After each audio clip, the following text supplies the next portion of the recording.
Добар ден, генерале Арсовски, вие сте првиот генерал на македонската армија.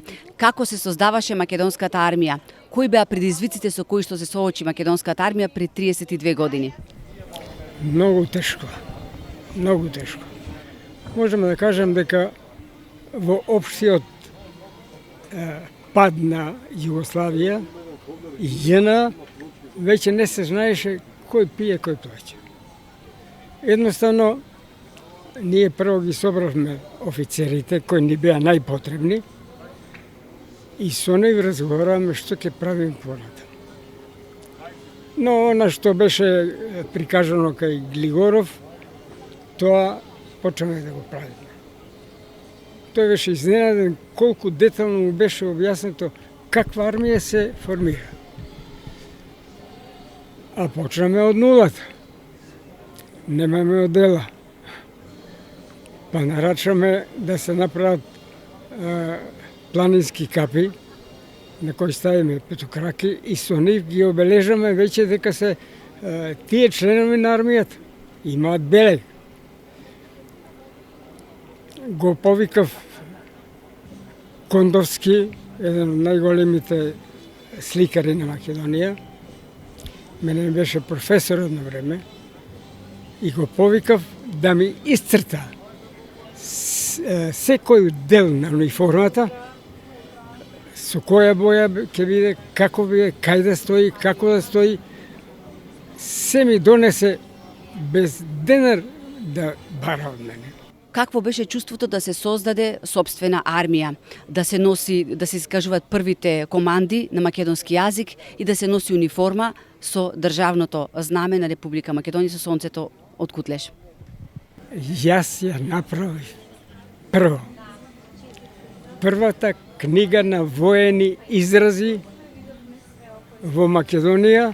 Кој беше првиот израз кој го запиша? Ја има кај мене си стои се уште.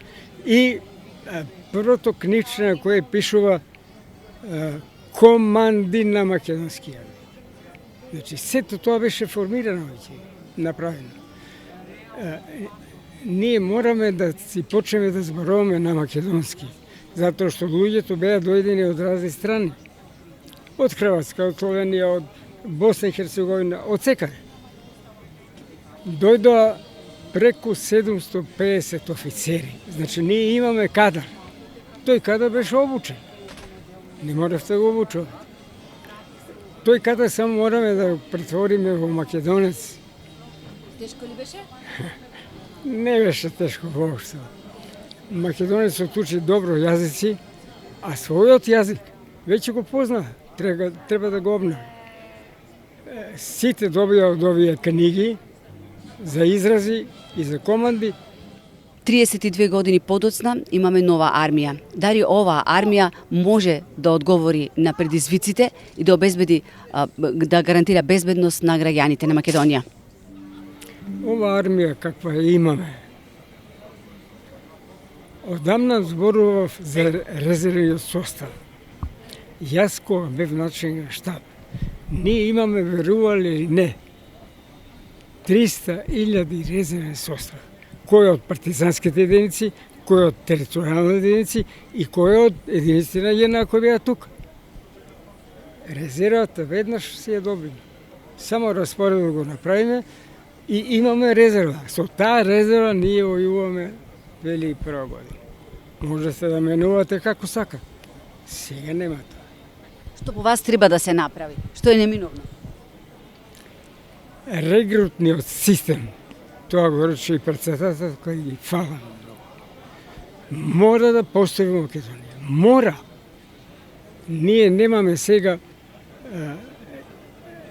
деца, каилни, да го викнете, дојде да се бори. Како?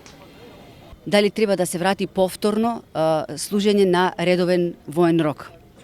Веднаш. Веднаш. Прво ќе се направи договор. Во договорот мора да стои. Кога ќе заврши војска, ќе биде распореден во армијата на Република Македонија како резерва. И ќе мора да биде тука 10 години. После 10 години ќе оди кај сака. Така беше во Југославија.